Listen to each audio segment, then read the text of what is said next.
पहिला प्रश्न हा आहे की कुलदेवता म्हणजे नेमकं काय? कुलदेवता कशावरून ठरते? म्हणजे एखाद्याची कुलदेवता ही आहे, दुसऱ्याची दुसरी आहे, हे कशावरून ठरतं? कुलदेवतेची रोज पूजा करणं त्या आवश्यक आहे का? तुम्ही म्हणता की कुलदेवता कोपत नाही आणि ती तुम्हाला फळ पण देत नाही आणि हे तुमच्या कर्माचंच फळ आहे.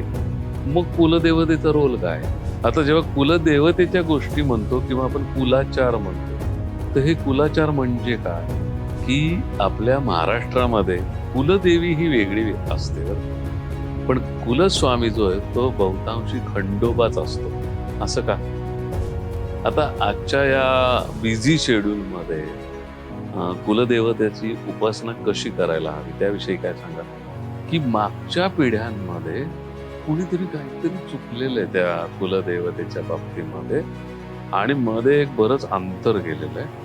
आता या पिढीला माहित नाहीये मागं काय चुकलेलं आहे. तर अशा परिस्थितीत काय करावं? तुम्ही आता म्हटलात की संकल्प केला, पण माणसं नवस बोलतात. त्यांचा तो नवस ते बोललाय, त्यांचं त्या नवस समजा ती गोष्ट त्यांना मिळाली किंवा नाही मिळाली, माणसं सोयीनी किंवा ती विसरून जातात. तर अशा वेळेला कुलदेवतेचा नवस फेडला नाही तर त्याचे काही फटके बसू शकतात. अशी अनेक कुटुंब आहेत की ज्यांना आपली कुलदेवता माहिती नाही. हा एक भाग आहे. आणि दुसरा भाग असा आहे की काहींनी कुलदेवतेचं करून त्यांना तसे रिझल्ट नाही मिळाले, याचा अर्थ त्यांनी असा निष्कर्ष काढला की आपली कुलदेवता चुकलेली. तर ह्या दोन्हीच्या बाबत तुम्ही शक्य नसेल असं कोणी पीडित राहिलं नसेल मार्गदर्शन करणार, तर साक्षात देवाशी संवाद सुरू करा. आपणच मनाची घडी अशी करून घेतली की देव असा कधी बोलतो का? माझी भक्ती तेवढी आहे का? वैदिक काळामध्ये अशा काही देवता आहेत की ज्या देवता तुम्हाला मार्गदर्शन करतात. मग तुमच्या व्यावहारिक उन्नतीसाठी असेल किंवा पारमार्थिक आध्यात्मिक उन्नतीसाठी असेल. की प्रत्येक कुळाची जशी कुलदेवी आहे, कुलदेव आहे, तशी कुलयोगिनी पण आहे. म्हणजे योगिनी हे देवीचंच एक रूप किंवा देवीचा एक आयाम असं म्हणूया. ते देवीचं रूप तुम्हाला मूळ देवापर्यंत पोहोचवतं. पण ह्या कुलयोगिनीचा शोध कसा घ्यायचा? आता कारण वेगळा प्रश्न असा आहे, एक वेळ कुलदेवी माहिती पण कुलयोगिनी कुठून शोधायची?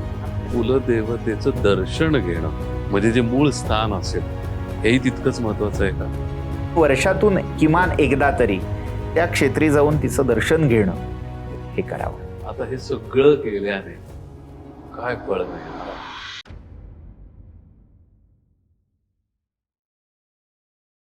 नमस्कार, निरामय जीवन या युट्यूब चॅनलवर आपलं पुन्हा एकदा स्वागत. आपल्या पाठीशी आपला देव आहे ही केवळ आपली श्रद्धाच नाही तर आपला अनुभवही असतो. पण केवळ आपला लाडका देवच आपल्या पाठीशी नसतो, तर अनेक देवता आपल्याला वेळोवेळी सहाय्य करत असतात. यापैकीच एक असणाऱ्या ग्रामदेवतेबद्दल आपण मागच्या पॉडकास्टमध्ये चर्चा केलेली आहे. तुम्ही जर हा पॉडकास्ट पाहिला नसेल तर आवर्जून पहा. आजच्या या भागात आपण जाणून घेणार आहोत कुलदेवतेबद्दल, जी पिढ्यानपिढ्या आपल्या कुळाचं रक्षण करत असते. याविषयी आपल्याशी संवाद साधणार आहेत प्राचीन धर्मशास्त्र व संस्कृतचे गाडे अभ्यासक प्रणव गोखले सर. नमस्कार प्रणव सर. नमस्कार. पहिला प्रश्न हा आहे की कुलदेवता म्हणजे नेमकं काय? कुळाची, घराण्याची जी अधिष्ठात्री देवता आहे, जी देवता पिढ्यानपिढ्या तुमच्या घराण्यामध्ये पूजली जाते, जी देवता तुमच्या घराण्यामध्ये होणाऱ्या बऱ्या वाईट प्रत्येक घटना, क्रम किंवा जी काही कृत्य घडत आहेत त्याचा अभिमान धारण करणारी आहे, तिला कुलदेव, कुलदेवी किंवा कुलदेवता ह्या नावाने ओळखलं जातं. पण ही कुलदेवता कशावरून ठरते? म्हणजे एखाद्याची कुलदेवता ही आहे, दुसऱ्याची दुसरी आहे, हे कशावरून ठरतं? सर्वप्रथम याच्यात दोन प्रकार आहेत हे लक्षात ठेवायला हवं. एक कुलदेव किंवा कुलस्वामी आणि दुसरं आहे कुलदेवी किंवा जिला आपण कुलस्वामिनी म्हणून ओळखतो. तर त्यामध्ये एक देव आहे आणि एक देवी आहे. काही घराण्यांमध्ये केवळ देव किंवा केवळ देवी असल्याचेही दाखले आपल्याला मिळतात.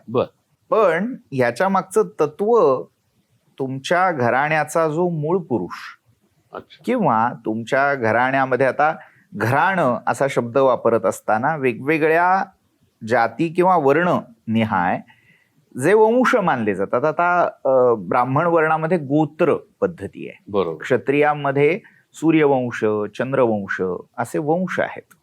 तसंच अन्यही वर्णांमध्ये वैश्य, शूद्र जे जशी आपण रचना पाहतो त्या प्रत्येकामध्ये गोत्र, वंश, कुळ या संकल्पना आपल्याला दिसतात. बरोबर.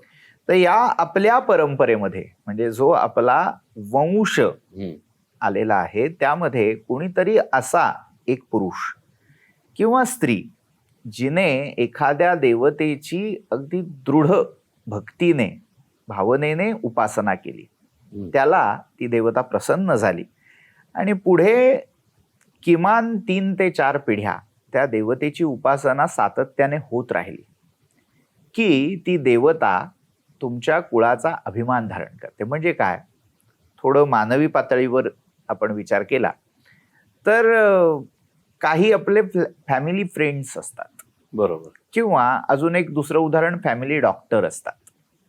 अनेकांचा हा अनुभव आहे की त्या डॉक्टरांकडे गेलं, जाऊन त्यांना नुसतं भेटून आलं ना तरी छान वाटतं. जे ठरलेले असतात त्यांना त्या कुळामध्ये जे कोणी आहेत त्यांची अगदी प्रत्येक नाडी माहिती असते. बरोबर. नाडी याचा अर्थ काय, तर कोणाला काय प्रकृती कशी आहे ते नुसतं फोनवरही बरेच वेळा सांगतात आणि पासून ते मानसिक अवस्था कशी हे पण माहिती इथपर्यंत.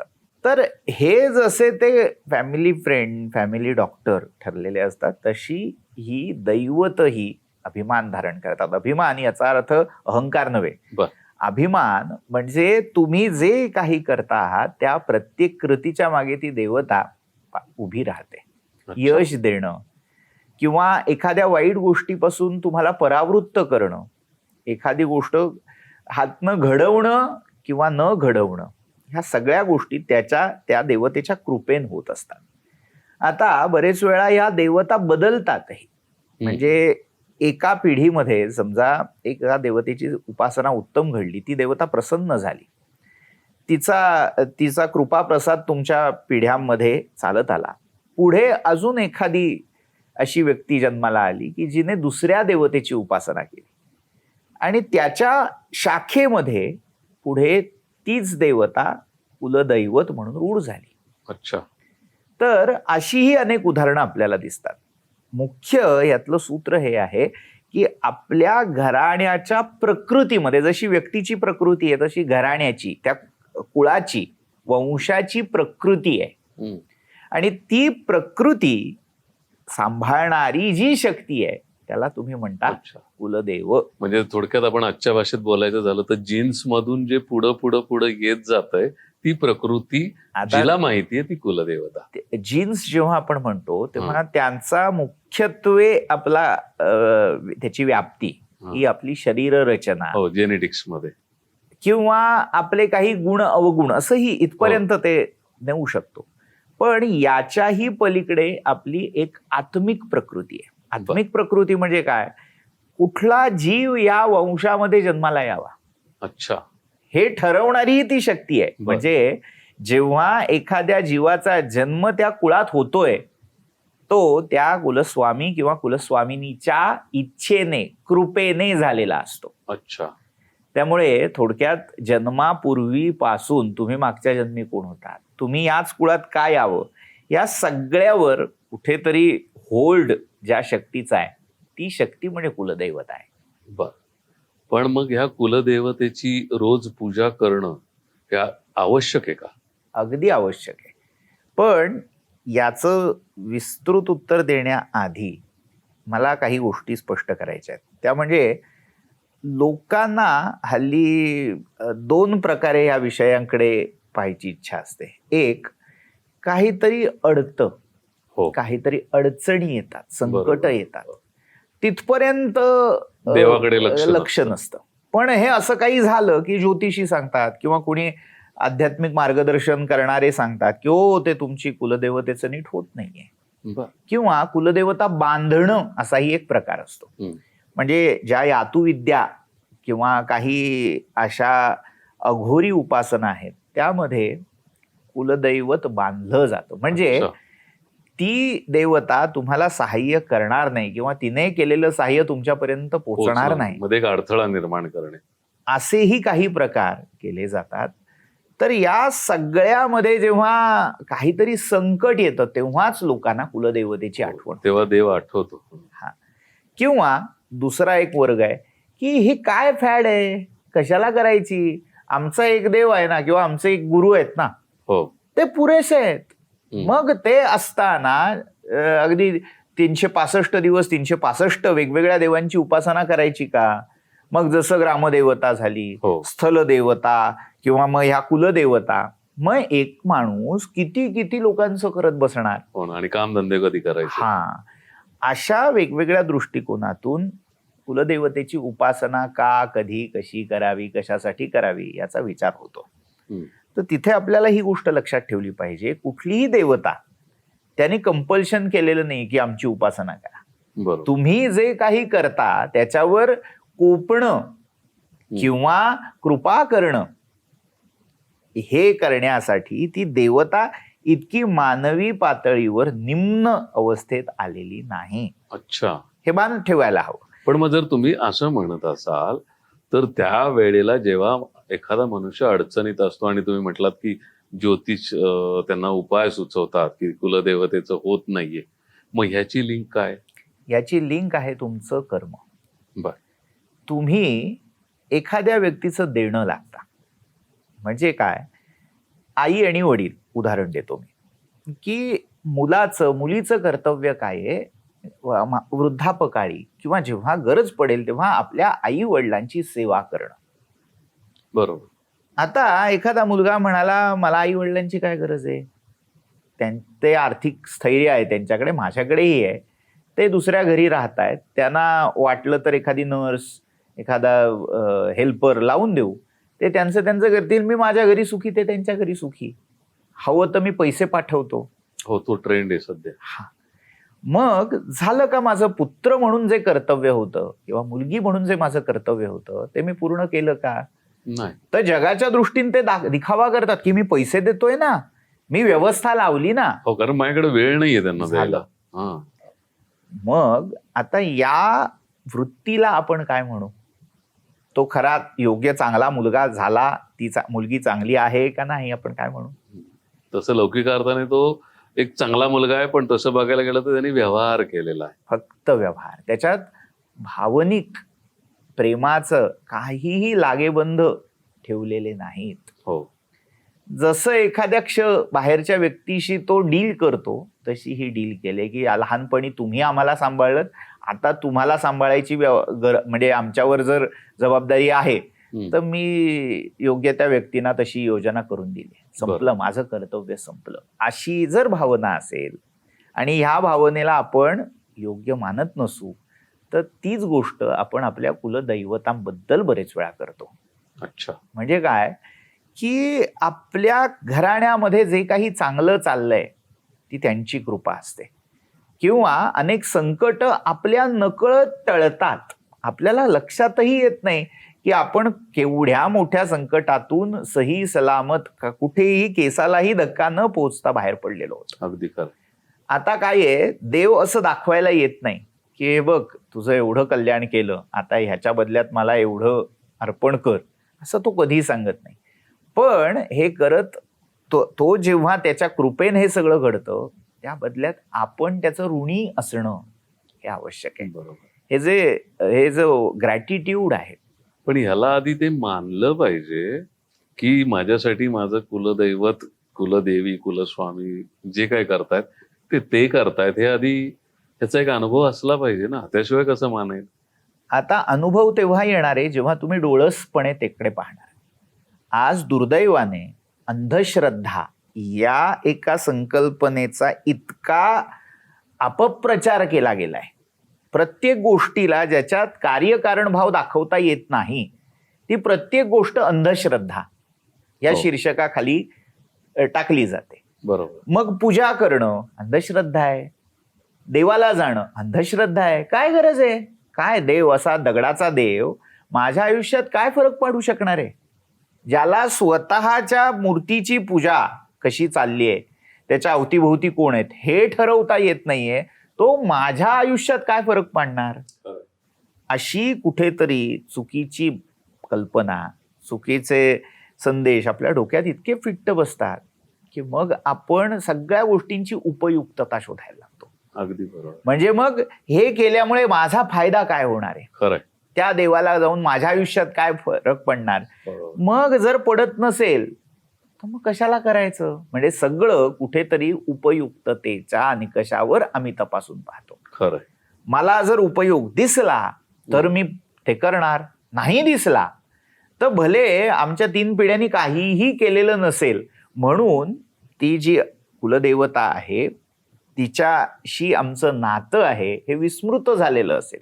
मगाशी मी विधान केलं की देवता कोपतही नाही आणि ती काही तुम्ही पूजा केली म्हणून विशेषही करत नाही. जे काही तुमच्यापर्यंत येतं ते तुमच्या कर्माचं प्रतिफल आहे आणि तुमचं प्रारब्ध आहे.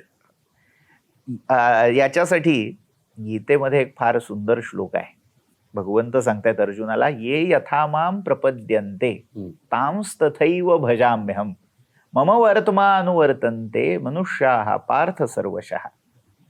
हे पार्था, हे जे सगळी माणसं आहेत ही काही ना काहीतरी भाव घेऊन माझ्यापर्यंत येतात. जो कोणी ज्या भावनेने माझ्याकडे येतो, आरशात जसं प्रतिबिंब दिसावं तसा मी त्याला त्याच्याच भावनेचं प्रतिबिंब दाखवतो, त्याचं प्रतिफल तसं मिळतं. भाव तोची देव. तसं जेव्हा तुम्ही त्या देवतेविषयी कृतज्ञता व्यक्त करता, तिच्या कृपेने जे तुम्हाला मिळतं आहे त्याची जाण ठेवून फुल ना फुलाची पाकळी त्याला अर्पण करता, तेव्हा ती जी एक कर्म व्यवस्था आहे जी त्या परमात्म्याने घालून दिलेली आहे, ज्याला आपण ऋत म्हणतो, त्याच्यातून तुमच्या कर्माचं फळ तुमच्याकडे परत येतं. पण मग असं जर असेल तर तुम्ही म्हणता की कुलदेवता कोपत नाही आणि ती तुम्हाला फळ पण देत नाही आणि हे तुमच्या कर्माचंच फळ आहे, मग कुलदेवतेचा रोल काय? कुलदेवतेचा रोल तुमच्या भावाला ते अधिष्ठान होतं. आपल्याला सांगितलं की बाबा असंच कर, फुलं अर्पण कर. कोणाला करू बाबा, कशासाठी करू? नैवेद्य कर, कोणाला अर्पण करू? मीच खातो ना. बर. देव याची आवश्यकता काय आहे? माणसाला कुठेतरी आपल्या पलीकडे एक शक्ती आहे. बरोबर. मला ज्या काही सत्याच्या किंवा जे काही उत्तम आहे अशा ज्या काही कल्पना आहेत त्या कल्पनांची मूर्ती म्हणजे माझा देव आहे. बरोबर. म्हणजे मला जे काही उत्तम उदात्त असं जगात जे वाटत असेल ते देवाच्या संकल्पनेमध्ये साकळलेलं आहे, ते मूर्तिमंत झालेलं आहे. मग जेव्हा मी अशा माझ्या कल्पनेच्या सामर्थ्याच्या पलीकडे असणाऱ्या शक्तीच्या पुढे नतमस्तक होतो, म्हणजे ती जी परमात्म सत्ता आहे त्या परमात्म सत्तेला कुठेतरी गुणांच्या साच्यामध्ये ओतून समोर ठेवतो. त्या परमात्म्याच्या त्या व्यवस्थेला आपण देव असं नाव दिलेलं आहे. मग या देवता कर्म परत्वे बदलत जातात. म्हणजे तुम्ही जेव्हा कुळाचा विचार करताय आणि कुळाची अभिमानिनी देवता जेव्हा आपण मानतो तेव्हा ती कुलदेवता आहे. गाव जेव्हा म्हणताय तेव्हा त्या गावाचं अधिष्ठान जिच्या हाती आहे ती ग्रामदेवता आहे. असंच आपली मनोदेवता, आपल्याला अभिष्ट असणारी जी देवता आहे, असं होतं ना की नाही ग्रामदेवता वेगळी आहे, कुलदेवता वेगळी आहे आणि मला एक देव अधिक आवडतो. बरोबर. तर ती आपली इष्ट किंवा आराध्य देवता आहे. तर या वेगवेगळ्या असू शकतात, काही वेळेला एकही असू शकतात. हो ना. मग त्या इष्ट देवतेचं जर समजा एखादा पूजन करत असेल, उपासना करत असेल, मग कुलदेवतेचं करायची गरज काय? आता यामध्ये सगळ्यात महत्वाची पारख आपल्या मनाची करणं अपेक्षित आहे. म्हणजे बरेच वेळा असं होतं का की आई वडील काय आहेतच ना, आता जे पाहुणे आले त्यांची संभावना चांगली करूया, असा जर भाव असेल तर मग काय होतं, त्यांच्याकडे दुर्लक्ष झालं तरी चालतं. जे पाहुणे आलेत, माझे सासू सासरे आलेत, आई वडिलांकडे दुर्लक्ष केलं आणि सासू सासऱ्यांचीच संभावना मी करत बसलो, तर ते योग्य का योग्य? मुख्य काय आहे, तुमच्या कुळाच्या काही पिढ्या ह्या त्या देवतेची उपासना घडली आहे, कुळाच्या प्रकृतीत ते उतरलंय. म्हणजे तुम्हाला असं म्हणायचंय की इतर देवता ज्या आहेत त्यांच्याशी तुमचं तसं जुनं कनेक्शन नाहीये जसं कुलदेवतेशी आहे. जेव्हा तुम्ही कुलदेवतेशी त्या भावनेने जोडले जाता, तेव्हा तुमचं इष्टदैवत जरी वेगळं असलं तरी त्याला सहाय्य ती कुलदेवताच करते. अच्छा. म्हणजे होतं काय की समजा उदाहरणार्थ माझी कुलदेवता शिव आहे आणि माझं इष्टदैवत विष्णू आहे. जेव्हा तुम्ही त्या कुलदेवतेचा मान राखता, त्याचं जी काही उपासना असेल किंवा वार्षिक कुळाचार कुळधर्म असतील ते जेव्हा यथास्थित तुम्ही सांभाळता, तेव्हा शिवदैवत जे तुमचं कुलदैवत आहे ते तुम्हाला विष्णूपर्यंत पोहोचवायला असंच तुम्ही ग्रामदेवतेबद्दल पण सांगितलं होतं की कुठल्याही देवाला जाण्यापूर्वी त्या तिथल्या ग्रामदेवतेचं दर्शन आधी घेतलं पाहिजे. त्यामुळे याच्यात विरोध कुठेच नाहीये. तुम्ही कुलदेवतेला योग्य तो मान द्या. ती देवता तुम्हाला तुमच्या इष्ट किंवा जे तुमचं जन्मोजन्मीचं आराध्य दैवत असेल पूर्वसुकृतानुसार त्याच्यापर्यंत पोहोचण्याचा मार्ग ते प्रशस्त करतं. मी याच्या उलट त्याच्याकडे दुर्लक्ष केलं तर ती कोपणार नाहीये. कारण देव परमात्मा हा या सगळ्या विकारांच्या पलीकडे आहे. आपल्याला काय वाटतं कोपला, तो कोपला नाही, तुझं कर्म कोपलं. अच्छा. ते जे उपचार करायचे, ती जी उपासना पिढ्यानपिढ्या तुमच्या घराण्यात चाललेली आहे. एक साधं उदाहरण देतो की आपल्या शरीराला काही सवयी असतात. ठराविक वेळ झाली की आपल्या पोटाला भूक लागते, ठराविक वेळ झाली की आपल्याला झोप लागते. हे जसं आहे ना तसं आपल्या कुळाची ती प्रकृती झालेली असते की ठराविक वेळी या देवतेचा हे कर्म हे व्हावंच लागतं.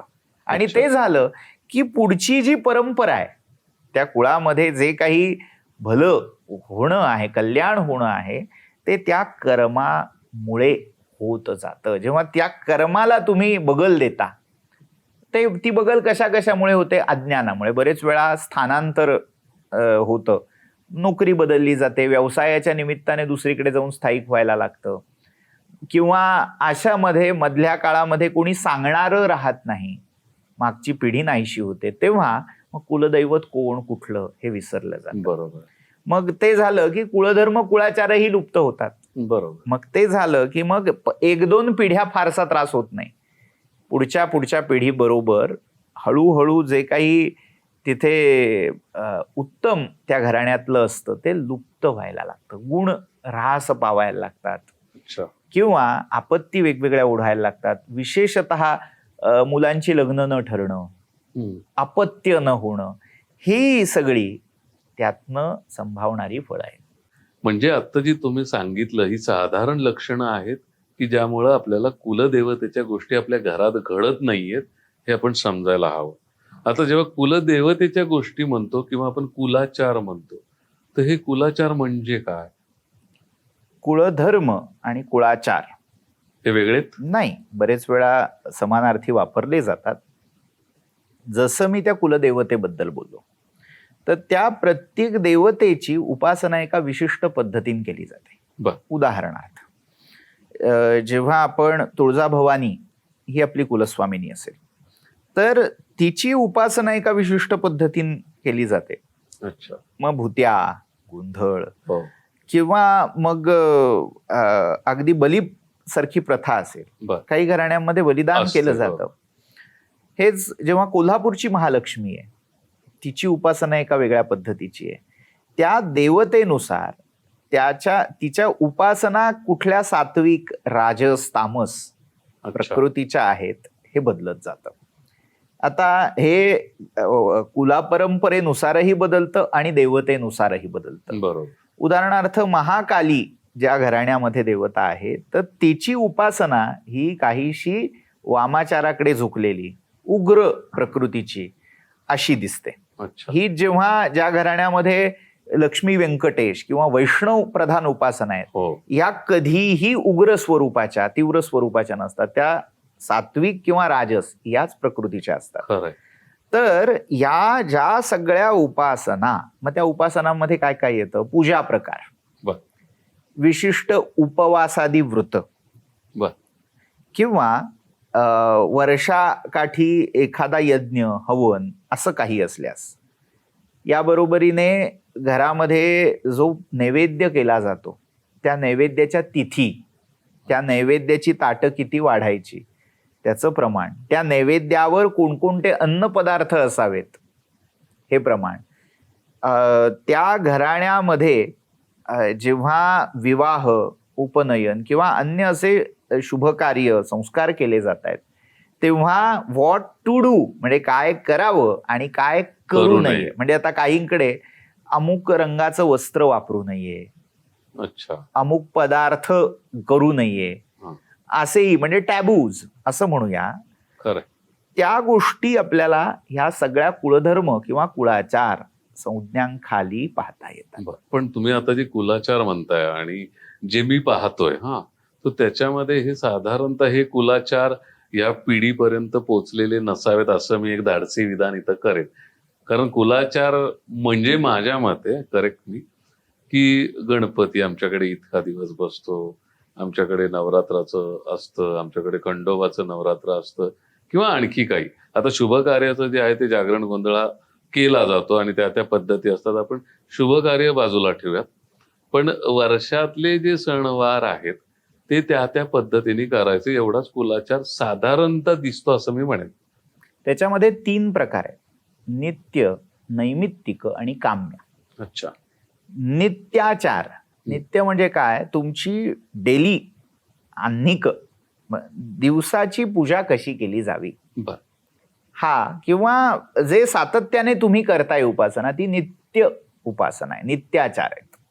नैमित्तिक आचार म्हणजे शुभ कार्य त्याचं निमित्त आलं, सणवार आले त्याचं निमित्त आलं, जी कधी कधी ऑकेजनली केली जाते, ते नैमित्तिक कुलाचार आहे. तिसरे जे आहेत ते काम्य कुळाचार. म्हणजे बरेच वेळा असं होतं की घराण्यामध्ये मूल व्हायला हवं असेल तर काही विशेष विधी सांगितला जातो, किंवा मुलाचं लग्न ठरत नाही, मुलीचं लग्न ठरत नाही, तर विशेष विधी सांगितला जातो. तर तो घराणे परत्वे तो विशेष असतो, काम्य असतो, कामना पूर्ण होण्यासाठी, म्हणूनच तो विधी त्या घराण्यामध्ये सांगितला जातो. तर असे नित्य, नैमित्तिक आणि काम्य हे कुळाचाराचे 3 भाग पडतात. आता त्यातले जे काम्य आहेत ते अडचणीच्या वेळेस प्रॉब्लेम सॉल्व्ह करणं किंवा इच्छा पूर्ण करणं. पण आता तुम्ही जे नित्य म्हणताय, नैमित्तिक ठीक आहे, ते नवरात्र वगैरे आमच्या घरात इतक्या दिवसांचं असतं वगैरे असेल ते, मग आता नित्य याच्यामध्ये निव्वळ एक पूजाच असते कुलदेवतेची साठी? हो, 2-3 प्रकारे त्याला पाहता येईल. एक, तुमच्या नित्य पूजेमध्ये ज्या देवतांच्या प्रतिमा आहेत तिथे कुठेतरी त्या कुलस्वामिनीचा टाक किंवा काहीतरी प्रतिमा असावी. बरोबर. तर प्रत्येक घरामध्ये टाक असेलच असं नाही, काही ठिकाणी फोटो असतात, काही ठिकाणी मूर्ती असतात. ते प्रतीक असणं घरात महत्वाचं आहे. मग त्याची पूजा, किंवा जसं मी म्हटलं, जर लग्न कार्य आहे तर त्याच्यामध्ये टाकामध्ये भर घातली जाते, म्हणजे ते थोडक्यात रिन्युअल जसं केलं जातं तशीही एक प्रोसेस आहे. किंवा त्याला विशेष अलंकार काही केला जातो. अच्छा. हा सगळा भाग त्यात आहे. त्याला कुठली फुलं चालतात, कोणती पानं चालतात, हाही आहे. म्हणजे जसं शिवाला आपण बिल्वपत्र वाहतो, विष्णूना बालाजी, कृष्ण, राम असतील त्यांना तुळशीपत्र वाहतो, गणपतीला दुर्वा वाहतो, यानुसार ते बदलू शकतं नित्य पूजेचं विधान. मग कुठल्या देवतेला काय चालतं, काय चालत नाही, किंवा काय आवडतं, यानुसार हे उपचार बदलत जातात. नैवेद्याच्याही बाबतीत तसंच आहे. देवाला काय आवडतं त्याप्रमाणे नैवेद्य केला जातो. आता काही घराण्यामध्ये म्हणजे विशेषतः जेव्हा वैष्णव संप्रदाय असा दिसतो किंवा शैव संप्रदाय असं जेव्हा आपण एक विभागणी करतो, त्यामध्ये काळाच्या एका टप्प्यामध्ये थोडा संघर्ष होता. त्यामुळे मग आम्ही वैष्णव आहोत त्यामुळे आमच्याकडे शिव उपासना चालत नाही, हे खरं योग्य नाही.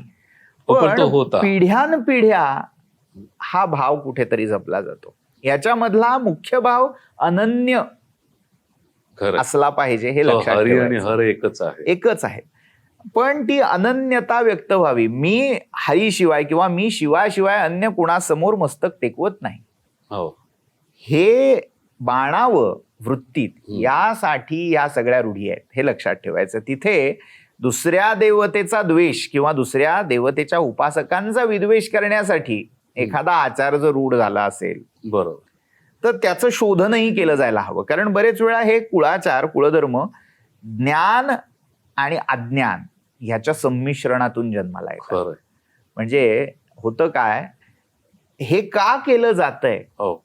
याचं ज्ञान असलं तर ते डोळसपणे पुढे चालतं, किंवा हे का केलं जातंय हे सांगणारं कोणी नसल्यामुळे अज्ञान पसरतं. बरोबर. सांगणारच कोणी नाही, किंवा सांगणारा असा भेटतो की काहीतरी बुद्धिभेद करून टाकतो. तेव्हा मग अज्ञानातून आता बंद नको करायला, अज्ञानातून जन्माला येते भीती. हो. आणि मग काय केलं तर कोप मग होईल. कोपला तर काय, म्हणजे देव कोपतो, देव पाप किंवा असं काहीतरी संकट आणतो. एक प्रकारे हे अज्ञान आहे.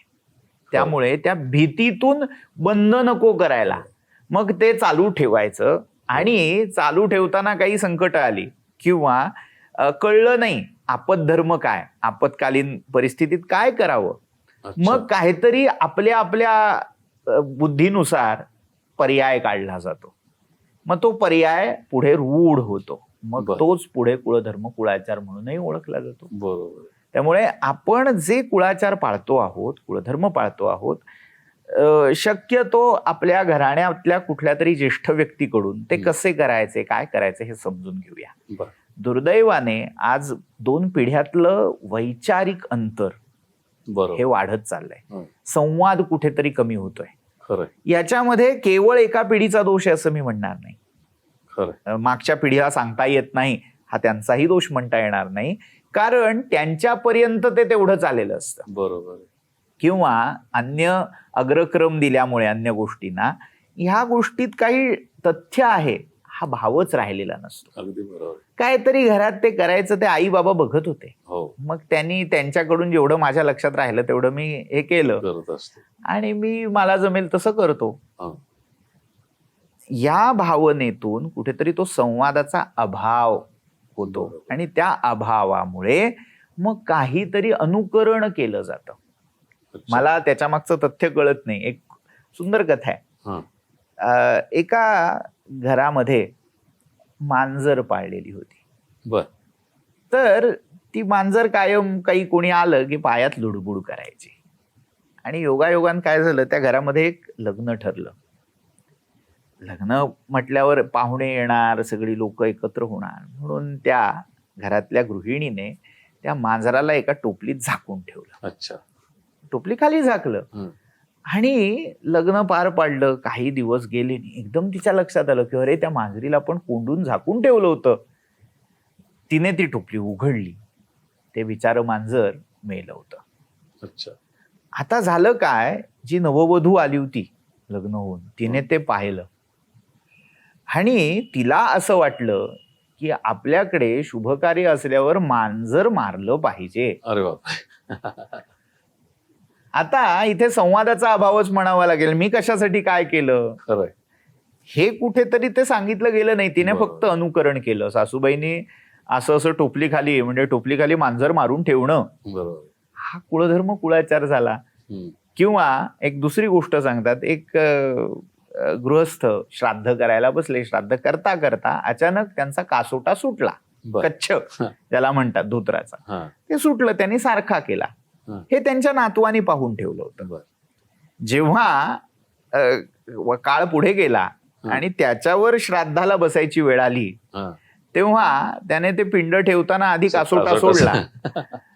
का आता आजोबा असं करायचं. याच्यामध्ये तारतम्य आपल्याला हे असलं पाहिजे की आपण जे करतो आहोत त्याच्या मागची धारणा काय, ती डोळस उपासना असायला असली पाहिजे अनुकरण करण्यापेक्षा. पण ते करत असताना दुसरंही टोक गाठू नये, यातली धारणा मला कळत नाही. कारण बरेच वेळा आपण आपल्या कुवतीनुसार धारणा शोधतो. बरोबर. आपल्याला कळत नाही म्हणून जेवढं मला कळेल तेवढं मी करणार, नाही कळेल ते सोडून देणार. आता इथे होतं काय की त्या विधी मागे काहीतरी शास्त्र होतं जे आज समजावून देणारं कोणी मला नाही. बरोबर. मग अशा वेळी कुठेतरी अनुकरणही करावं लागतं. पण ते करत असताना शास्त्राची चौकट कुठे ओलांडली जात नाहीये ना, हे भान जरूर ठेवा. किंवा ते संदर्भ ग्रंथ तपासले पाहिजेत जे साहित्य आज मार्केटमध्ये आपल्याला उपलब्ध आहे, पण याचा सगळ्यांचा विचार केला पाहिजे. आता या सगळ्या नित्य पूजेतनं जेव्हा आपण म्हणतो तर याच्यामध्ये कुलदेवतेचं दर्शन घेणं म्हणजे जे मूळ स्थान असेल हो. हेही तितकंच महत्वाचं आहे का? अर्थात वर्षाकाठी एकदा तरी किमान शक्य झाल्यास त्या तिथल्या देवतेचा जेव्हा उत्सव असेल, अच्छा.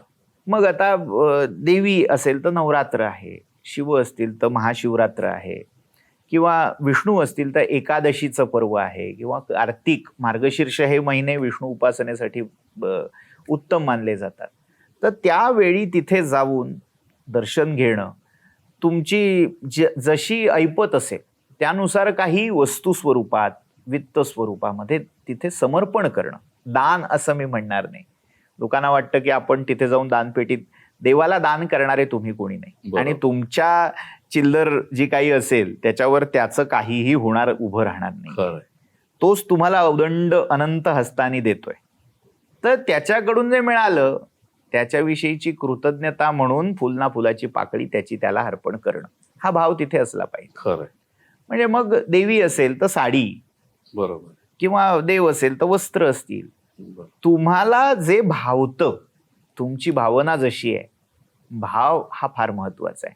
म्हणजे जसं आपण खूप वर्षांनी एखाद्या व्यक्तीला भेटायला जातो, किंवा वर्षाकाठी एखादा असा मित्र असतो की वर्षातनं एकदा तरी नक्की भेटायचं, मग त्याला भेटायला जाताना आपण रिकाम्या हाती जाऊ का? नाही.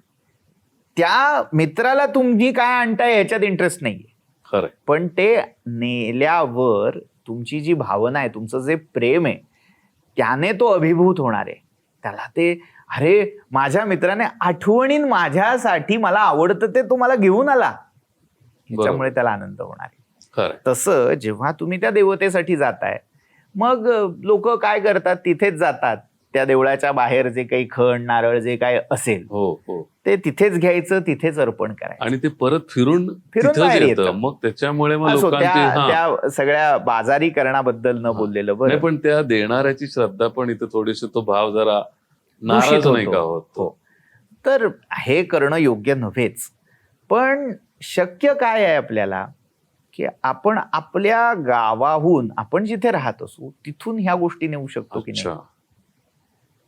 तुम्हाला जे काही आवडतं, यथा देहे तथा देवे, असंही नाही, आपल्या देवासाठी घ्यायचं तर ते चांगलं घ्यायचं, हा पण एक भाव तिथे. वस्त्र घेताना आज दुर्दैवाची गोष्ट आहे की खण देवीला अर्पण केले जातात, तो खण खऱ्या अर्थाने इतका टाकाऊ असतो. अगदी खरं. त्याचा ब्लाऊज शिवणं किंवा हे करणं तर राहिलं बाजूला, तो असा घेतला की मच्छरदाणी परवडली अशी तिची अवस्था असते, म्हणून तो फिरून परत येतो.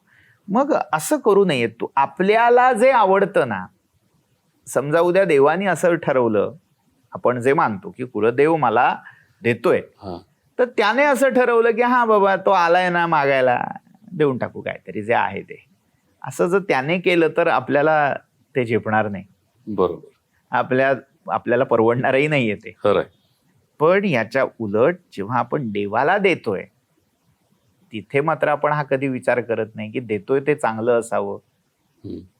मी वस्त्र अर्पण केलं तर ते चांगल्यात चांगलं असावं. टाकाऊ ओटी भरायची साडी द्या असं दुकानात कॅटेगरी असते की बाबा देवीची साडी, मग ती हलक्यातली, जरा कमी, जरा कुठेतरी काठापदराला कमी आहे, खराब आहे, स्वस्तातली ती चालते, असं करू नये.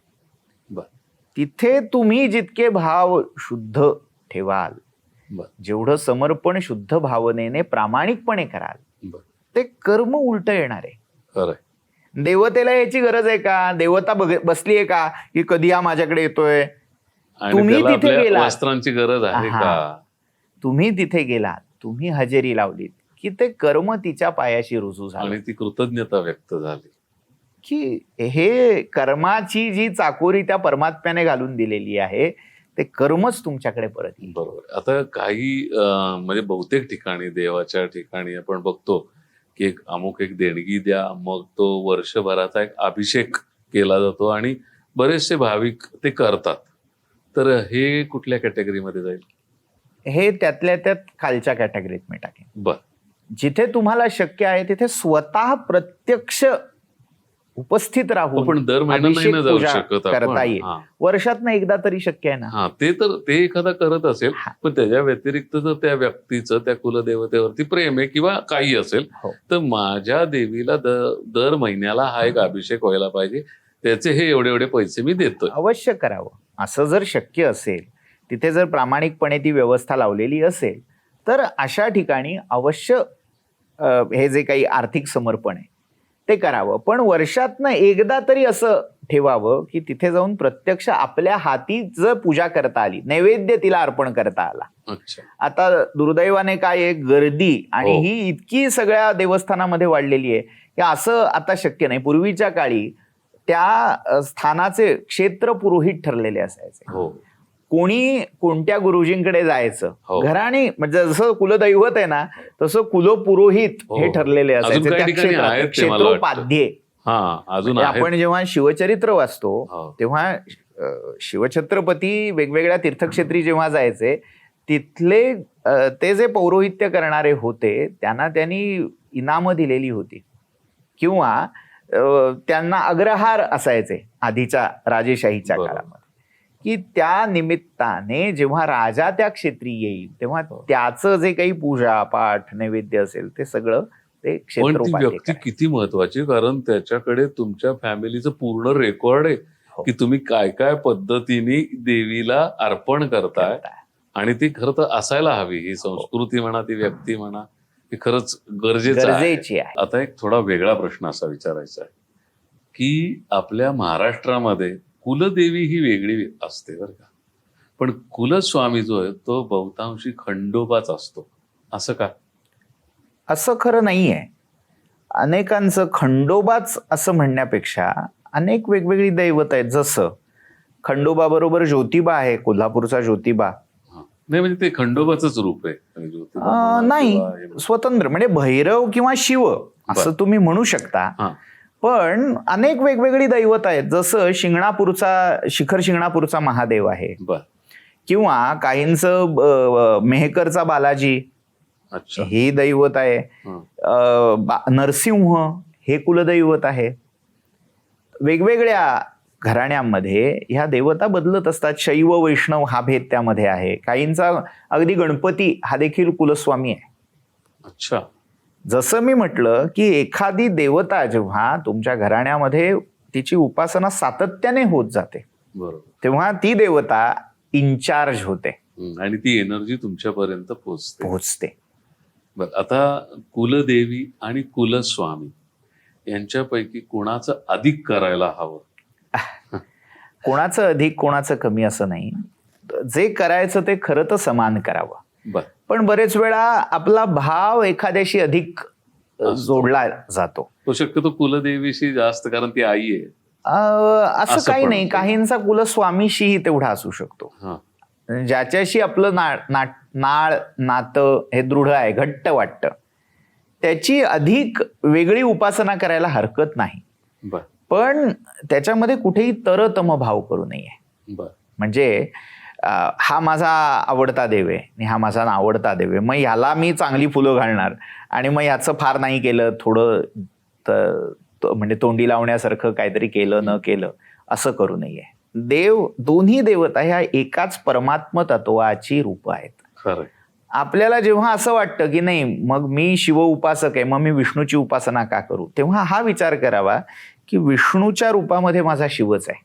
विष्णू हे ते शिवाचंच रूप आहे. किंवा वैष्णवांनी हा विचार करावा की शिव काही वेगळा नाहीये, त्या नारायणाचंच रूप म्हणजे हा शिव आहे.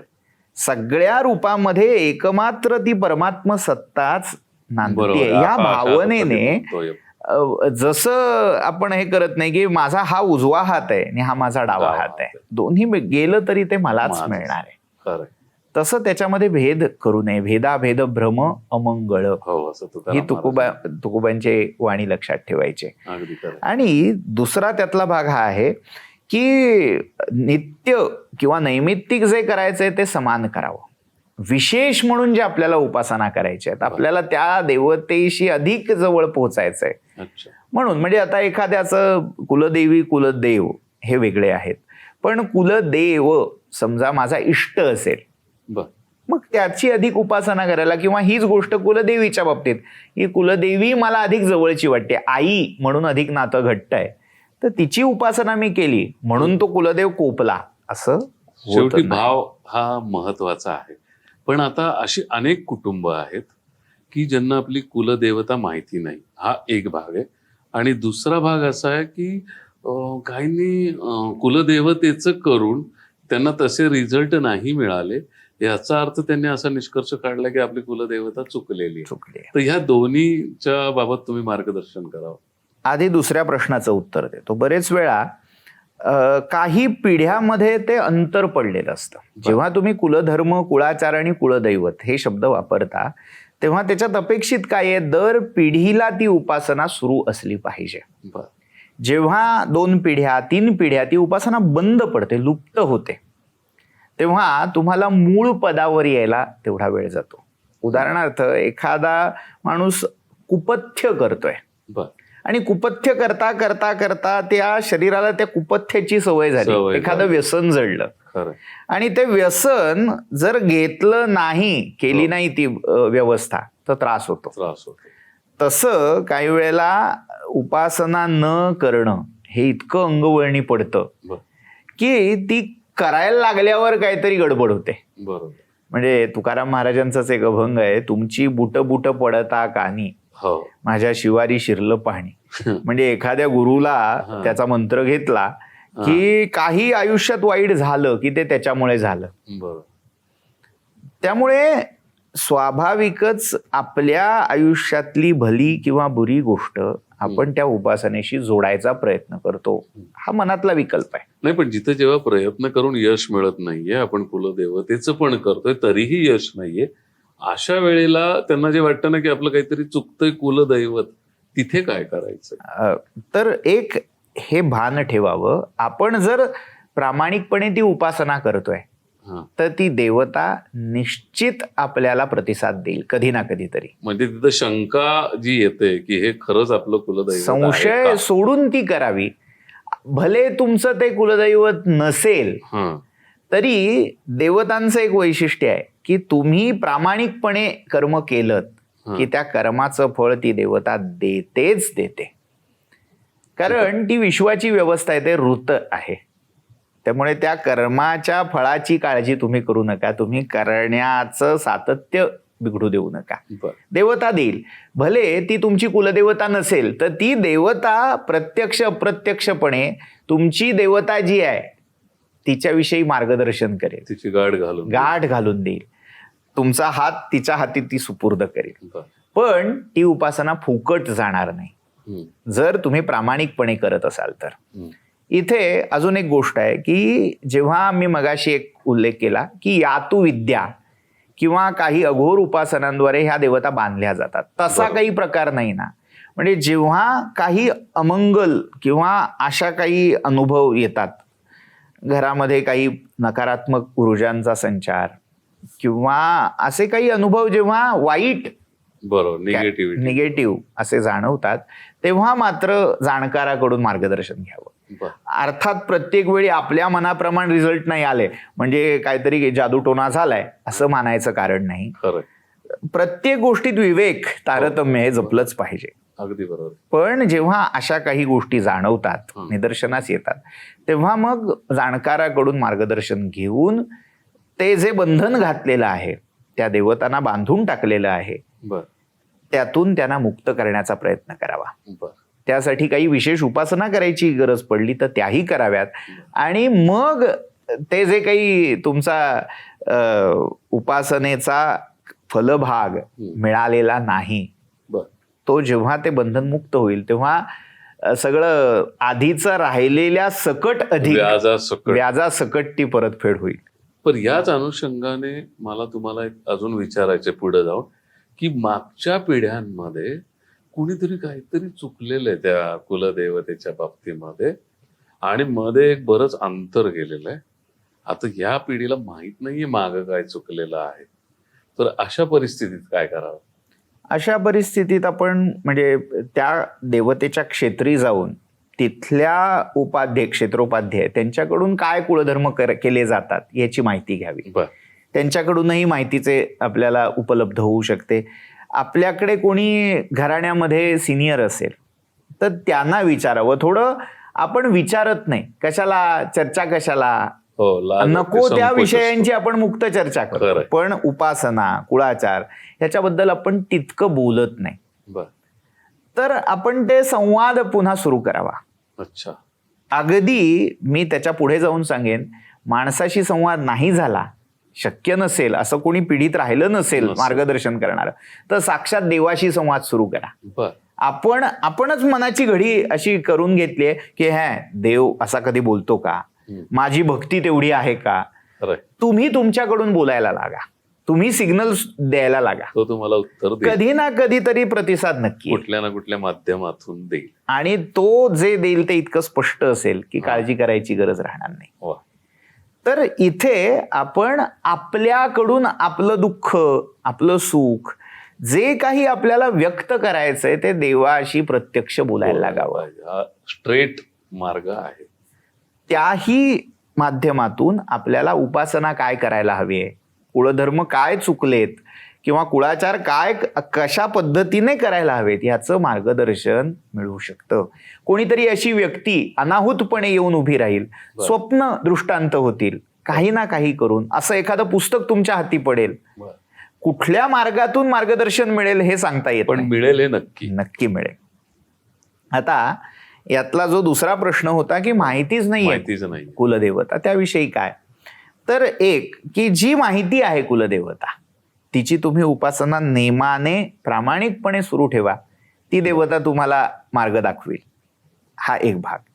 दुसरं, त्याच्यामध्ये जर तुम्हाला असं काही माहितीच नाहीये, कोण आहे हेच माहित कोणाचं करायचं, मग कुलदेवा म्हणजे कुलस्वामी आणि कुलस्वामिनी या नावाने, म्हणजे जसं आपण पत्र लिहितो ना, to whomsoever it may concern, तसं तुम्ही कुलस्वामिन्यै नमः, कुलस्वामिने नमः या स्वरूपात ती उपासना करू शकता. कुळ आहे म्हणजे कुळाची देवता नक्की आहे. बरोबर. मग तो मंत्र जप करायचा. मग जी कुठली देवता असेल तिच्या विषयी मी कृतज्ञता व्यक्त करतो, तिला मी अभिवादन करतो, तिला मी शरण जातो. हा भाव मनामध्ये आला की ती देवता स्वतःहून प्रकट होईल, ती काहीतरी असा संकेत देईल की ज्याच्यातून काय, कुठली माझी देवता आहे, देव देवी कसे आहेत याचा खुलासा होऊन जाईल. पण तो होईल. अजून एक तिसरी पद्धत आहे की ज्यांना असं वाटतं की लवकरात लवकर तो शोध लागावा, तर मग पौर्णिमा, वैदिक काळामध्ये अशा काही देवता आहेत की ज्या देवता तुम्हाला मार्गदर्शन करतात. मग तुमच्या व्यावहारिक उन्नतीसाठी असेल किंवा पारमार्थिक आध्यात्मिक उन्नतीसाठी असेल, या देवतांना जेव्हा तुम्ही साकडं घालता तेव्हा त्या देवता तुम्हाला त्या कुलस्वामी, इष्टदेवता यांच्याविषयीची मार्गदर्शनं करतात. एखादं लुप्त झालेली उपासना कशी पुन्हा सुरू करता येईल याचंही दिग्दर्शन त्या करतात. बरोबर. मग याच्यामध्ये एक गोष्ट पौर्णमासी, पौर्णिमेच्या दिवशी दर महिन्याला आपली जी कुठली देवता असेल तिच्यासाठी एक नारळ काढायचा. त्याला जे काही उपचार आपल्याला अर्पण करता येतील ते त्या नारळावर अर्पण करायचे. आणि मग त्या पुढच्या कालावधीमध्ये वाहत्या पाण्यामध्ये, गटारामध्ये, वाहत्या पाण्यामध्ये किंवा विहिरीत, सरोवरात पण टाकू नये. पाणी वाहतं पाहिजे, त्याच्यामध्ये विसर्जित करावं. आणि ही भावना करावी की हे जे मी त्या जलदेवतेच्या ओटीत टाकतोय, अर्पण करतोय, ती जलदेवता त्या देवतेपर्यंत, आमच्या कुलदेवतेपर्यंत ते पोहोचवेल. पुढच्या कालावधीत म्हणजे कधी? पुढच्या पौर्णिमेला करायचं? पुढच्या पौर्णिमेच्या आधी, म्हणजे पुढची पौर्णिमा यायच्या पर्यंत जो मधला कालावधी आहे त्याच्यात जेव्हा तुम्हाला शक्य. आता महानगरामध्ये प्रत्येक वेळी आता प्रतिपदेला जाऊन विसर्जन केलं असं होत नाही, पण शक्यतो पुढचा महिना उजाडायच्या आत तो पाण्यामध्ये गेला पाहिजे, सोडून गेला. अशी प्रार्थना जेव्हा तुम्ही सातत्यानं करत राहाल, थोडक्यात हा एक प्रकारचा तुम्ही सिग्नल तिला पाठवताय की मी शोधतोय, तर तू मला मार्गदर्शन कर, तू माझ्यापर्यंत ये. आणि जर कोणी माणूस सांगणारा नसेल तर थेट देवाला विचारावं. हा साधा, सरळ, सोपा आणि जवळचा मार्ग आहे. याला तंत्र मार्गामध्ये अजून काही पर्याय आहेत. बर. म्हणजे जेव्हा हेही कळत नाही, पचत नाही, प्रत्येकाची भावना कुठल्या ना कुठल्या तरी देवतेशी किंवा शक्तीशी जोडली गेलेली असते. त्याला त्या प्रतीच्या, त्या प्रकृतीच्या उपासना केल्या की त्याला समाधान होतं किंवा त्याचं एक जे आध्यात्मिक फळ आहे ते त्याला पटकन मिळतं. तसं काहींच्या बाबतीत भैरव, योगिनी किंवा हनुमान यांच्याही उपासना केल्यावर अशा अज्ञात देवता ज्ञात होण्याचे अनुभव आहेत. मग याला कुलयोगिनी अशी संकल्पना आहे की प्रत्येक कुळाची जशी कुलदेवी आहे, कुलदेव आहे, तशी कुलयोगिनी पण आहे. म्हणजे योगिनी ही देवीचंच एक रूप किंवा देवीचा एक आयाम असं म्हणूया. ते देवीचं रूप तुम्हाला मूळ देवापर्यंत पोहोचवतं. अच्छा. तर तिला शरण जावं. आपल्या कुलाची योगिनी ही 64 योगिनी मानलेल्या आहेत. मग त्यापैकी कुठली ना कुठली तरी योगिनी आपल्या कुळासाठी अपॉइंट केलेली असते. अच्छा.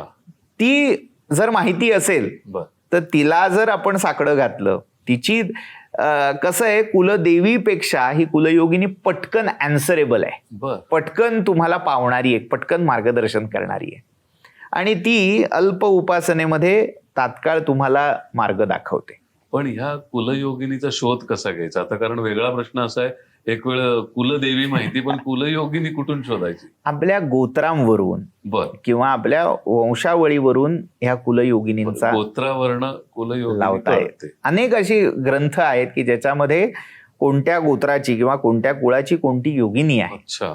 आणि जेव्हा हेही माहीत नसतं तेव्हा त्या सगळ्या योगिनींची अधिस्वामिनी योगेश्वरी म्हणूनही पूजली तरी ती देखील तुम्हाला त्या मूळ कुलदेवीचा थांग काढून देते. त्यामुळे ती योगिनी जर तुम्हाला माहिती असेल तर तिची उपासना किंवा योगेश्वरी या देवतेची उपासना तुम्हाला, एकतर काहींची कुलस्वामिनीच योगेश्वरी असते. बरोबर.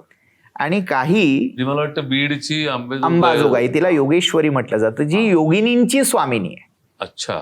योग या शब्दाचा अर्थच मुळात जोडलं जाणं आहे, जोडणारी.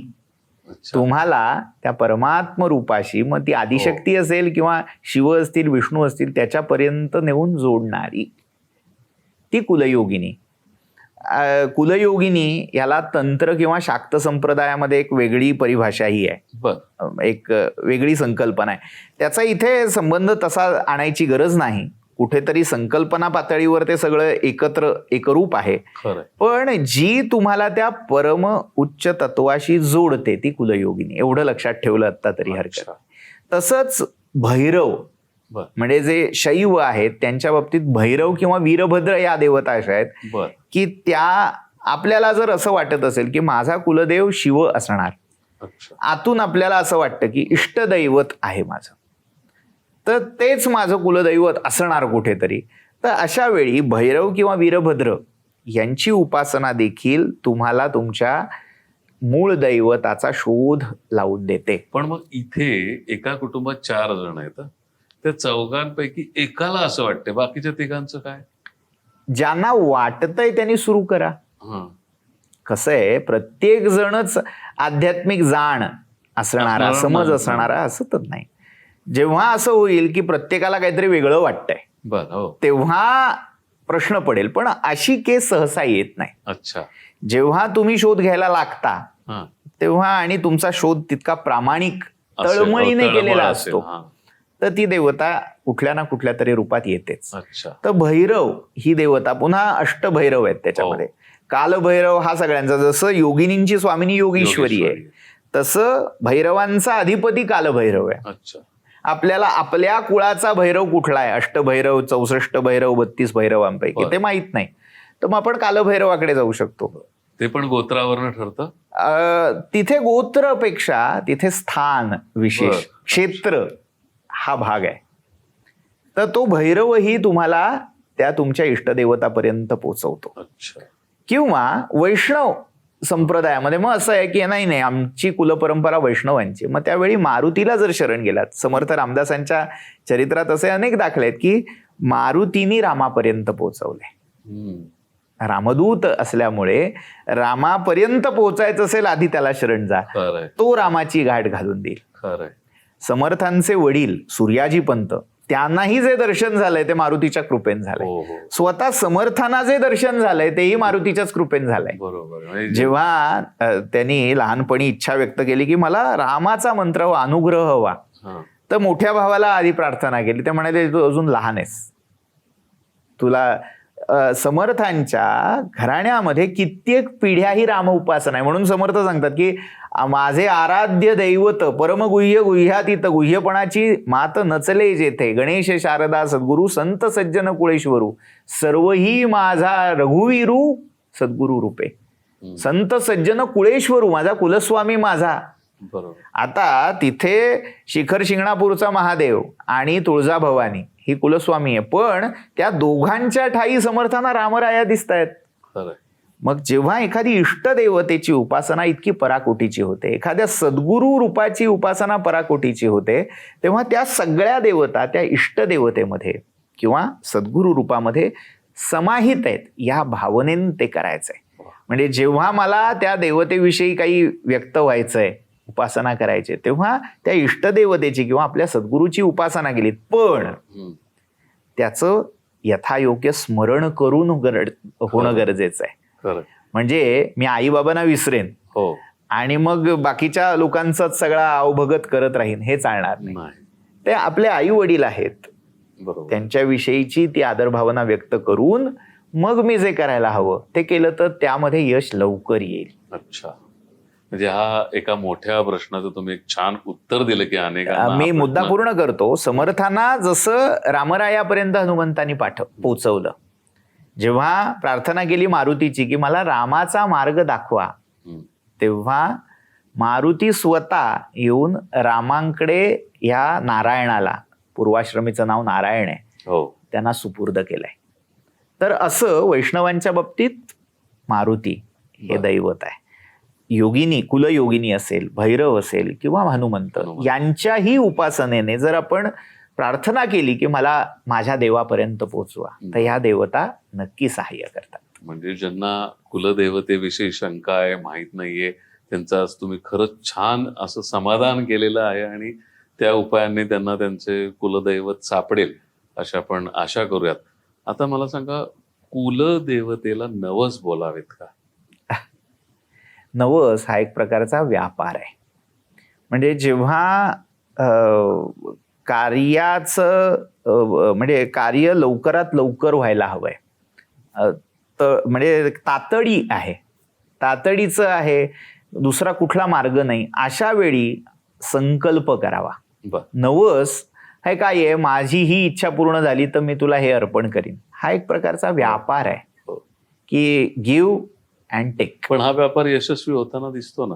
हो ना, पण जे सात्विक उपासक आहेत त्यांनी काय करावं, त्यांनी संकल्प करावा की जर मला ही इच्छा ज्या गोष्टीची आहे ती तशी पूर्ण झाली तर मी यथामती यथाशक्ती माझ्या कुलस्वामी कुलस्वामिनीची सेवा करीन, मग त्याला जे प्रिय आहे ते अर्पण करीन, हे असावंच. पण हा संकल्प केल्या क्षणी त्यातली काही ठराविक रक्कम किंवा जी गोष्ट अर्पण करायची ती द्यायला सुरुवात करावी.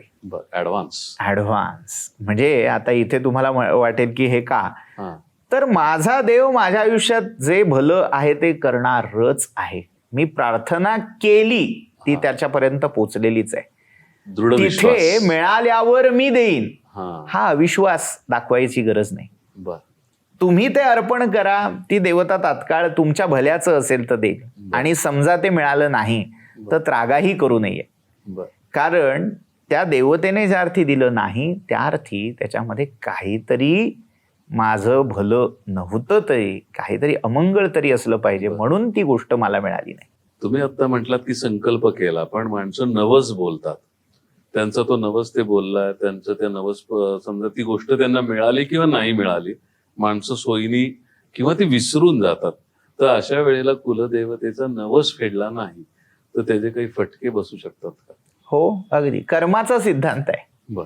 तुम्ही एक गोष्ट देणार म्हणून कबूल केलीत आणि ते दिलं नाहीत, शब्द पाळला नाहीत, तर तुम्ही जे असत्य भाषण केलं त्याचं फळ तुमचं तुम्हाला मिळणार आहे. तिथे देव कोपला असं होत नाही, पुन्हा नाही. तुमचं कर्मच तुमच्याकडे ते परत येईल. देवाला तुमच्या नवसाची, म्हणजे एखाद्याने नवस केला की बाबा मी 1 किलो गूळ तुला अर्पण करीन, देवाला तुझ्या गुळाची काही गरज आहे का? ज्याच्याकडे अनंत कोटी ब्रह्मांडाचा व्यापार प्रपंच सगळा तो चालतोय, तो तुझ्या 1 किलो गुळान तृप्त होणार नाहीये किंवा तू दिला नाहीस म्हणून तो कोपणार नाहीये. पण तू जे शब्द उच्चारले होतेस, तू जो संकल्प केला होतास किंवा नवस बोलला होतास, तो तू पाळला नाहीस. त्यामुळे त्या परमात्म्यानेच ही व्यवस्था निर्माण करून ठेवली आहे की याने शब्द पाळला नाही, असत्य भाषण केलं तर त्या असत्याचं ही फळ त्याला त्याप्रमाणे मिळणारच आहे. त्यामुळे तो जो वैश्विक नियम आहे, कर्माचा जो सिद्धांत आहे, मग त्या कर्मसिद्धांताला तुम्ही देवाच्या कोपाचं नाव द्या की देव कोपला, ते चुकीचं आहे खरं तर. आता आजच्या या बिझी शेड्यूल मध्ये कुलदेवतेची उपासना कशी करायला हवी त्याविषयी काय सांगा? नित्य जी पूजा आहे ती यथाशक्य करावी. आता बऱ्याच जणांना प्रश्न पडतो की अरे रोज एवढं आंघोळ घालणं, अभिषेक हे कर्मकांड वाटतं. तर कर्मकांड गरजेचं नाही. पंच उपचार जरी तुम्हाला अर्पण करता आले, कुठले कुठले? गंध, पुष्प, धूप, दीप आणि नैवेद्य. हार्डली 5 मिनिटं लागतात. देवांना आंघोळ न घालता हे सगळं करायचं. आंघोळ घालणं, आता त्याला धर्मशास्त्राचं प्रमाण असं आहे की प्रतिमापट्ट यंत्राणाम नित्य स्नान न कारयेत. असं शास्त्राचं विधान आहे की प्रतिमा ज्या आहेत, धातूच्या प्रतिमा ज्या आहेत, जे टाक ज्याला आपण म्हणतो, पट्ट म्हणजे टाक म्हणजे खरं तर पट्ट, त्या धातू पट्टावर कोरलेली एम्बॉस्ड, बरोबर, अशी प्रतिमा म्हणजे मूर्ती आहे. पट्ट आहेत, यंत्र आहेत, यंत्र स्वरूपामध्ये अशा काही प्रतिमा कोरलेल्या असतात. तर यांना नित्य स्नान घालू नये. पर्व काळी किंवा त्यांच्यामध्ये काही दोष किंवा डाग लागला, अशुची पदार्थाचा स्पर्श झाला तर त्यांना स्नान अभिषेक करावा. खरं तर नवीन माहिती आहे, कारण जे लोक घरी पूजा करतात प्रत्येकाच्या घरात देवाचे टाक आहेत, ते रोज त्या टाकांना स्नान घालत असतील. आता पंचायत काय आहे, त्यामुळेच तर ते लवकर झिजतात. हे विधान मी म्हणतोय म्हणून नाही, अनेक स्मृतींमध्ये, अगदी त्या स्मृतींचा संग्रह आपल्याला आपल्यासाठी जे निर्णय सिंधू धर्मसिंधू असे 2 ग्रंथ आपल्याकडे उपलब्ध आहेत, त्याच्यामध्येही हे वचन तुम्हाला मिळेल की नित्य पौर्णिमा, अमावास्या, पर्व काळी किंवा विशेष तिथी आहेत, सण आहेत, तेव्हा नक्की स्नान अभिषेक करावा. रोज घालून करायची गरज नाही, कारण इथे गंध, पुष्प, धूप, दीप, नैवेद्य. एखाद्याला इच्छा आहे बाबा की मला वेळ आहे, मला इच्छा आहे, अवश्य रोज घाला. पण ते करत असताना त्या प्रतिमेची हानी तर होत नाही ना, ते झिजत तर नाही ना. रोज अगदी ब्रशने घासून घासून घासून ते केलं तर वर्षभरामध्ये ते झिजणार आहेत. तर तसं होऊ नये. त्याचं जे सौंदर्य आहे, त्याचं जे रूप आहे, ते विरूप होत नाही ना ह्या गोष्टीमुळे. याची खबरदारी घेऊन जी स्वच्छता करायला हवी ती अवश्य घ्यावी. पुसून घ्यावेत वस्त्रांनी, ओल्या फडक्याने पुसावेत. ज्यांना इच्छा आहे, ज्यांना वेळ आहे, त्यांनी अवश्य नित्य अभिषेक करायला हरकत नाही.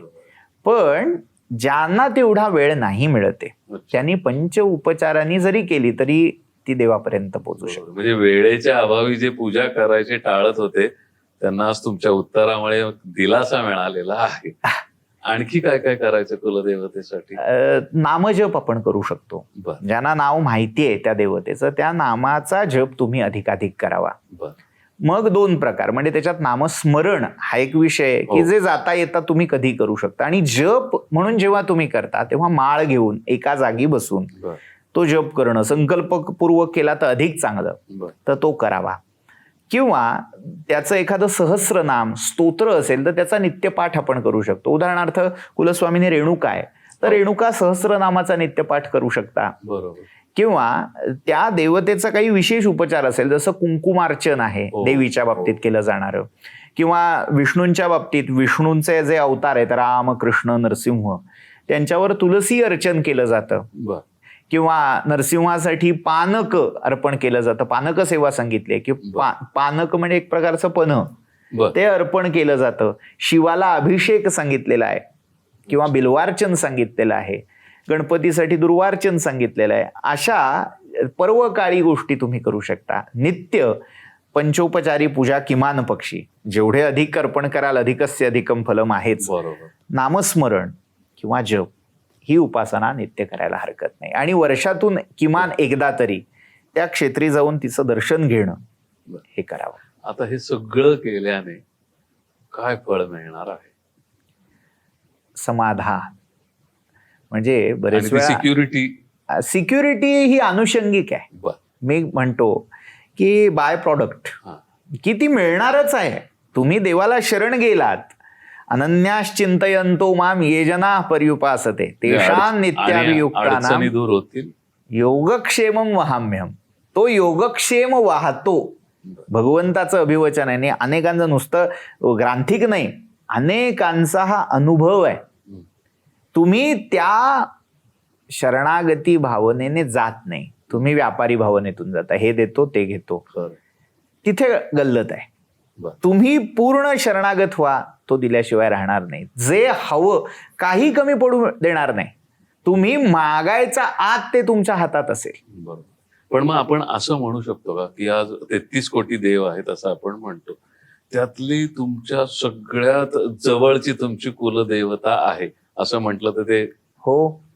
एखादी मोठी गोशाळा आहे आणि सगळ्या गायी भरलेल्या आहेत, पण वासरू आपल्या आईकडे जसं जातं तसं त्या कुळातल्या त्या भक्ताने आपली आई म्हणजे ती कुलदेव कुलदेवी जे कोणी आपले कुलस्वामी असतील त्यांच्याकडे जावं.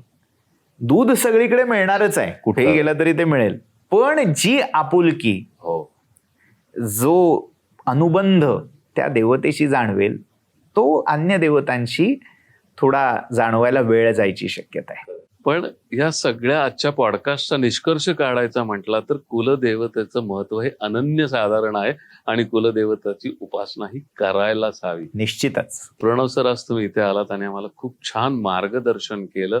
माझ्यासह अनेक प्रेक्षकांच्या आज कुलदेवते संदर्भातल्या अनेक शंका, अनेक प्रश्नांची उत्तरं आज इथं मिळालेली असणार आहे. त्यामुळं सर्व प्रेक्षकांच्या वतीने तुमचे खूप खूप आभार. नमो नमः. नमस्कार. प्रेक्षक हो, हा एपिसोड तुम्हाला कसा वाटला आम्हाला कॉमेंट्समध्ये जरूर सांगा. तुमच्या मनात अजूनही काही प्रश्न असतील, शंका असतील, त्याही विचारा. अशाच एका नव्या विषयासह भेटूयात पुढच्या भागात. नमस्कार.